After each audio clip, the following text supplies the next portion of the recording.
नमस्कार, मैं मनभूषण कुमार। आप सबों को मैं अपने YouTube चैनल पर स्वागत करता हूँ। आज इन पंक्तियों के साथ अपने कार्यक्रम का आरंभ करना चाहूँगा। छोड़ो कल की बातें, कल की बात पुरानी, नए दौर में लिखेंगे मिलकर नई कहानी। हम हिंदुस्तानी, हम हिंदुस्तानी। आज पुराने संसद भवन को तिलांजलि देकर, जो कि आज 75 बरस से जिसमें काम चल रहा था, आज नए संसद भवन का नए ढंग से आगाज हुआ। प्रधानमंत्री के भाषण के साथ कार्यक्रम आरंभ हुआ और उससे भी महत्वपूर्ण बात यह बनी कि नारी सशक्तिकरण बंधन अधिनियम 2023 आज पेश किया गया। कल उस पर चर्चा होनी है। यह विधेयक महिलाओं को लोकसभा एवं विधानसभा में 33% सीट आरक्षित करने के लिए होगी। इससे अगर यह विधेयक पारित हो जाता है तो लोकसभा में 181 सीट आरक्षित होगा। संसद सत्र का पहला दिन ही मोदी सरकार की यह सबसे बड़ा फैसला के रूप में देखा जा सकता है। अब देखिए, इस महिला आरक्षण विधेयक में कितना पेंच फंसाया गया है। यह नरेंद्र मोदी सरकार की नीयति पर प्रश्न चिन्ह खड़ा कर देता है। एक तो अगर यह पास हो गया तो 2029 से कहा जाता है कि लागू होगा। उससे पहले कोई संभावना नहीं है।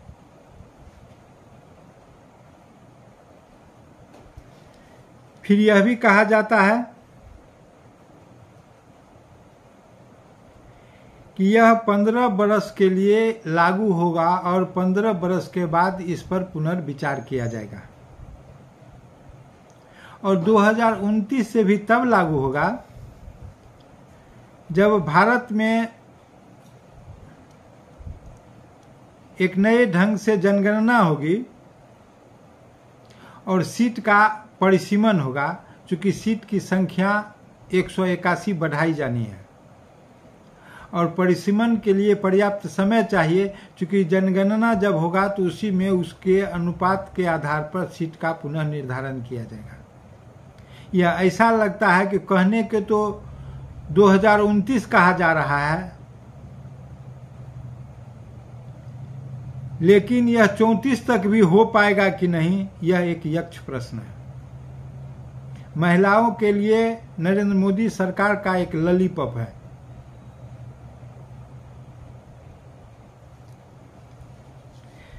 लोक लुभावन कार्यक्रम के तहत एक यह भी है। यह जो महिला आरक्षण के लिए विधेयक लाया गया है, यह 128वां संविधान संशोधन विधेयक है, जबकि कई लोग जानते हैं कि यह राज्यसभा में 2008 में पारित हो चुका है। कई संविधान विशेषज्ञों का कहना है कि मात्र लोकसभा से अगर यह पारित हो जाए, चूंकि राज्यसभा से जो पारित विधेयक है वह लैप्स नहीं होता है, तो लोकसभा मात्र से पारित होने से काम चलेगा। कई संविधान विशेषज्ञ अब यह कह रहे हैं, चूंकि यह नए ढंग से इसको लाया जा रहा है,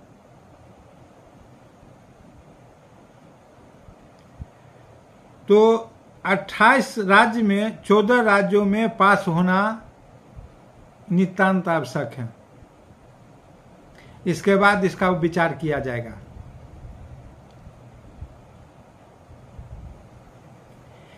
भाजपा के भीतर कई नेताओं ने आरक्षण के भीतर आरक्षण की मांग की है।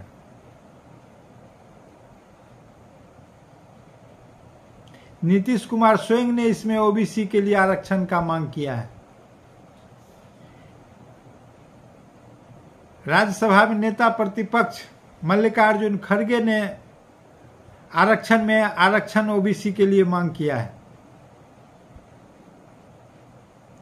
लेकिन नरेंद्र मोदी की एक मजबूत सरकार है, पता नहीं किस नियति से लाई है, और अभी इसका कुछ लेना देना भी नहीं है। सरकार की अगर नियति साफ हो, इसको तुरंत 2024 से लागू किया जा सकता है, कुछ भी करने की जरूरत नहीं है।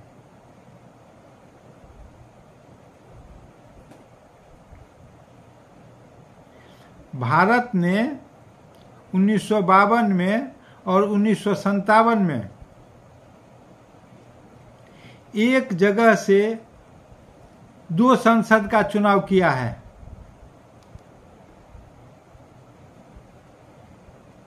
यह व्यवस्था संभवतः 1962 तक चली है।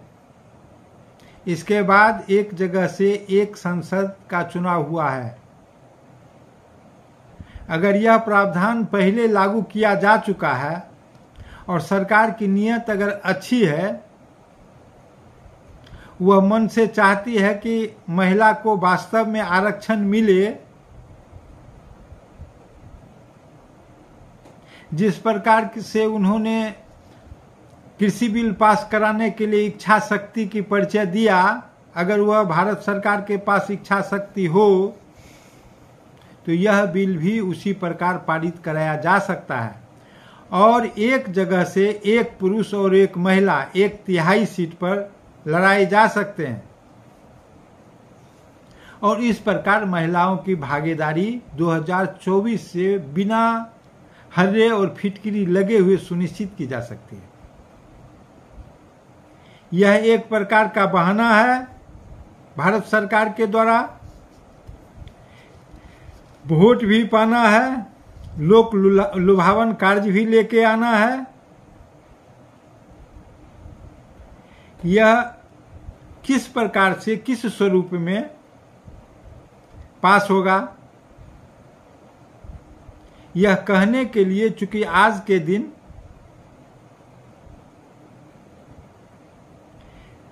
नए संसद भवन का उद्घाटन हुआ है, इसलिए भारत की आधी आबादी की प्रतिनिधित्व करने वाली महिलाओं के लिए 33% आरक्षण के प्रावधान के लिए आज मात्र बिल पेश किए गए हैं। इससे पहले 6-7 बार बिल सदन में पेश किए जा चुके हैं, लेकिन उसका परिणाम सकारात्मक नहीं रहा, चूंकि उसका इच्छा शक्ति सकारात्मक नहीं था। इसलिए नरेंद्र मोदी को चाहिए कि अपने प्रबल इच्छा शक्ति का परिचय देते हुए सभी संविधान सम्मत मंतव्य लेते हुए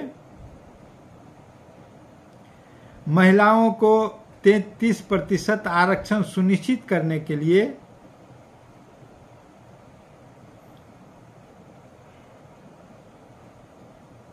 एक तिहाई सीट जो संसद में है उसको बढ़ा दे और एक जगह से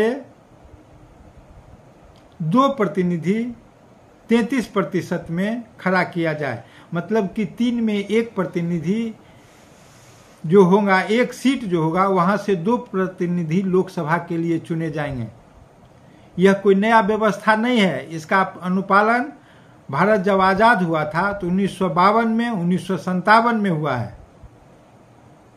और मजबूती से हुआ है।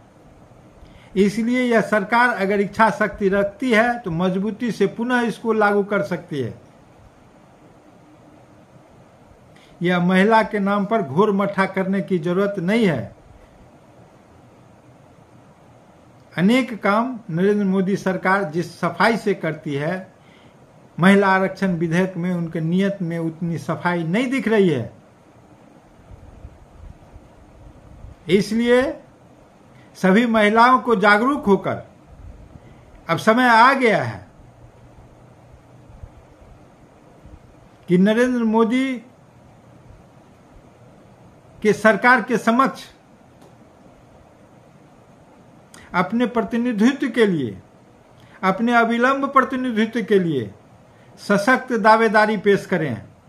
उसका स्वरूप क्या होगा, यह महिला को तय करना है। पहले भी महिला बहुत जागरूकता कार्यक्रम चलाई है, सड़क से सदन तक प्रदर्शन किया है। उसमें कई बार सभी दल के महिला सांसद एक हो गई हैं, एकजुटता का परिचय दिया है और सरकार के सामने उस समय चेहरा दिखाने की स्थिति नहीं रही है और वह समय आ गया है। आज महिला सांसद भारत के इतिहास में सबसे अधिक है और उन सांसदों को एक रूप होकर महिला एकता का परिचय देना है कि क्यों नहीं 2024 से यह लागू होगा। यह टाल मटोल की नीति सरकार क्यों अपना रही है। अगर यह वीडियो आपको पसंद आया हो तो सब्सक्राइब करें और बेल आइकन दबाने का काम करें।